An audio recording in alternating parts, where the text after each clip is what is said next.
ಸುಮಾರು 10,000 ಗಿಡಗಳನ್ನು ನೆಡ್ತೇವೆ, ಸರ್ಕಾರಿ ಕಾರ್ಯಕ್ರಮ ಮಾಡ್ತೇವೆ ಅಂತ ನನಗೂ ಕೂಡ ತಿಳಿಸೋದು. ಅದಾದ ನಂತರ ಏನು ಗಿಡಗಳು ನೆಡೋ ಅಂತ ಒಳ್ಳೆ ಕಾರ್ಯಕ್ರಮ ಅಲ್ವಾ, ಮಾಡೋಣ ಅಂತ ನಾನು ಕೂಡ ಇದ್ದೆ.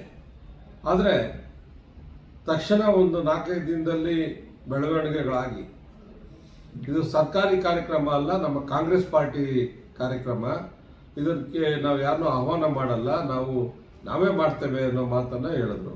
ಮಾಡಿ ಸಂತೋಷ ಅಂತ ಹೇಳಿದ್ರು.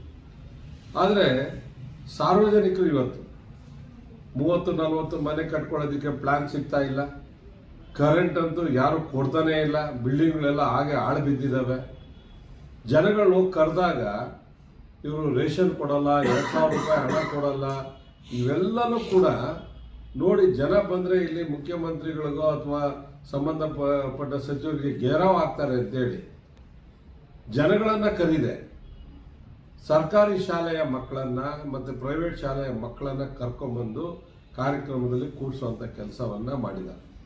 ನಾವು ಸರ್ಕಾರಿ ಕಾರ್ಯಕ್ರಮಕ್ಕೆ ನಾವೆಲ್ಲ ಅಂದ್ಕೊಂಡಿದ್ರೆ ಇವರು ಕಾಂಗ್ರೆಸ್ ಪಾರ್ಟಿಯಿಂದ ಕಾರ್ಯಕ್ರಮ ಮಾಡಿ ಯಾವುದೇ ಒಂದು ಪಕ್ಷದ ಕಾರ್ಯಕ್ರಮಗಳಲ್ಲಿ ಮಕ್ಕಳನ್ನು ಬಳಸ್ಕೊಳ್ಳೋಂಥದ್ದು ಎಷ್ಟು ಸರಿ? ಇದು ಸರಿನಾ? ಮತ್ತು ಇದನ್ನು ಇಂಟೆಲಿಜೆನ್ಸ್ ರಿಪೋರ್ಟ್ ತೆಗೆದುಕೊಂಡಂಥ ಮುಖ್ಯಮಂತ್ರಿಗಳು ಕೂಡ ಅಲ್ಲಿ ಮಕ್ಕಳನ್ನು ಕರ್ಕೊಂಬಂದು ಕೂಡಿಸಿದ್ದಾರೆ.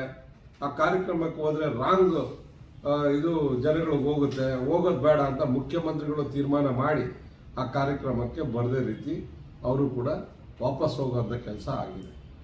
ಅದಾದ ನಂತರ 10,000 ಗಿಡಗಳನ್ನು ನೆಡ್ತೇವೆ ಅಂತ ಮುಂದೆ ಬಂದಿದ್ದಂಥವು ಯಾರು ಅಧಿಕಾರವನ್ನು ಕಾಂಗ್ರೆಸ್ ಈಗ ಏನೋ MLC ಮಾಡೋದು ಅಥವಾ ಬೋರ್ಡ್ ಚೇರ್ಮನ್ ಮಾಡೋದು ಅಥವಾ ಬೋರ್ಡ್ ಮೆಂಬರ್ ಮಾಡೋದು ಮಾಡ್ತಾ ಇದ್ದಾರೆ.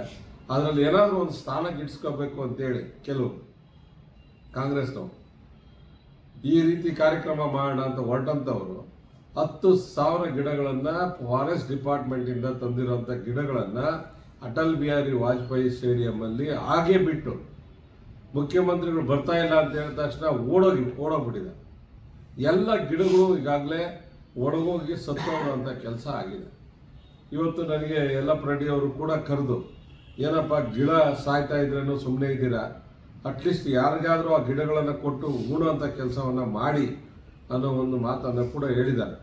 ಅಂದರೆ ಕಾಂಗ್ರೆಸ್ನವರು ನಾನು ಅವ್ರನ್ನ ಪ್ರಶ್ನೆ ಕೇಳೋದಿಷ್ಟೇ, ನೀವು ಮುಖ್ಯಮಂತ್ರಿಗಳಲ್ಲಿ ಬರಬೇಕು ಅಂತ ಹೇಳಿದ್ರೆ ನಾವು ಕಳಿಸಲ್ಲ ಫ್ಲಡ್ ಆದಾಗ ಮನವಿಯನ್ನು ಕೊಟ್ವಿ, ಸ್ವಾಮಿ ನಮಗೆ ಅಭಿವೃದ್ಧಿಗೆ ಹಣ ಕೊಡಿ, ಆ ಅಭಿವೃದ್ಧಿಗೆ ಹಣ ಕೊಟ್ಟರೆ ಇಲ್ಲಿ ಡೆವಲಪ್ಮೆಂಟ್ ಆಗುತ್ತೆ ಮತ್ತು ಇಲ್ಲಿನ ಸಮಸ್ಯೆಗಳು ಬಗೆಹರಿತದೆ, ಮೆಟ್ರೋ ಬೇಗ ಓಡಬೇಕು, ಇವೆಲ್ಲ ಮನವಿಯನ್ನು ನಾವು ಕೊಟ್ಟರೆ ಇವರು ಪ್ರತಿ ಸಲ ಹೋಗೋದು ಗಿಡ ಉಣ್ತೀವಿ ಅಂತ ಕರ್ಕೊಂಬರೋದು, 1 ರೂಪಾಯಿ ನಮಗೆ ಡೆವಲಪ್ಮೆಂಟ್ಗೆ ಹಣ ಕೊಡಲ್ಲ. ಮುಖ್ಯಮಂತ್ರಿಗಳು ಕೂಡ ಸಿಟ್ಟಾಗಿ ಪದೇ ಈ ರೀತಿ ಕಾರ್ಯಕ್ರಮಗಳಿಗೆ ನನ್ನ ಕರಿಬೇಡಿ ಅಂತ ಹೇಳಿರುವಂಥದ್ದು. ಮತ್ತು ಆಯೋಜಕರಾಗಿ ಏನು ಕಾಂಗ್ರೆಸ್ ಅಭ್ಯರ್ಥಿ ಮತ್ತು ಕೆಲವರು ಹೋಗಿದ್ರು, ಅವರೆಲ್ಲರೂ ಕೂಡ ಗಿಡಗಳನ್ನು ಮತ್ತು ಮಕ್ಕಳನ್ನು ಯಾವ ರೀತಿ ಅನಾಥವಾಗಿ ಬಿಟ್ಟು ಓಡೋಗಿದ್ದಾರೆ. ಇದನ್ನೆಲ್ಲ ನೋಡಿದಾಗ ಇವರು ಆಲ್ರೆಡಿ ಇವ್ರನ್ನ ತಿರಸ್ಕಾರ ಮಾಡಿದ್ದಾರೆ ಕ್ಷೇತ್ರದ ಜನ. ಮತ್ತು ಜನಗಳ ಮುಂದೆ ಇದೆ, ನೀವು ಎಲ್ಲ ಗಿಡಗಳನ್ನು ತೆಗೆದುಕೊಂಡ್ಬಂದು ಇಟ್ಬಿಟ್ಟು ಹೋಗಿರೋಂಥದ್ದು ಜನಗಳ ಮುಂದೆ ಇದೆ. ಇವತ್ತು ಪರಿಸರವಾದಿ ಯಲ್ಲಪ್ಪನವರು ಕೂಡ ಬಂದು ಆ ಗಿಡಗಳನ್ನು ಅನಾಥವಾಗಿ ಬಿಟ್ಟು ಹೋಗಿರೋಂಥದ್ದನ್ನು ತೋರಿಸಿ ನಿಮಗೆ ಮುಖಕ್ಕೆ ಉಗಿತಾ ಇದ್ದಾರೆ. ನಾಚಿಕೆ ಮಾನ ಮರ್ಯಾದೆ ಇದೆಯಾ ಅಂತ ಕೇಳ್ತಾ ಇದ್ದಾರೆ. ಅದರಿಂದ ನೀವು ಮಾಡಿರೋ ತಪ್ಪುಗಳು, ಬ್ಯಾನರ್ಸ್ ಇಡೀ HSR ಲೇಔಟಲ್ಲಿ ಕೋರ್ಟು ಕೂಡ ಬ್ಯಾನರ್ಗಳನ್ನು ಹಾಕಬಾರ್ದು ಅಂತ ಹೇಳಿ ಎಚ್ಚರಿಕೆಯನ್ನು ಕೊಟ್ಟಿದೆ. ಏನು ಮಾಡ್ತಾ ಇದ್ದೀರಾ BBMP ಅವರು? ನೀವು ಅಷ್ಟೊಂದು ಬ್ಯಾನರ್ಸನ್ನು ಹಾಕಿದ್ದಾರೆ. 4-5 ದಿನ ಆಗಿದೆ.